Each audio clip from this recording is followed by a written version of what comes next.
Here are 7 dreams indicating poverty. So if you are having this kind of dream, it means there's something going on in your life you need to work on.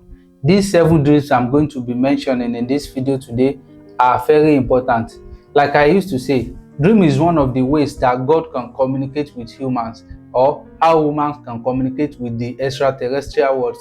So there are many messages that will be passing you by if you don't have the spiritual knowledge or spiritual interpretation. In this video today, I will be mentioning 7 different dreams that if you have and you don't take action on them, it's possible to resort to poverty, setback, stagnations, and debt.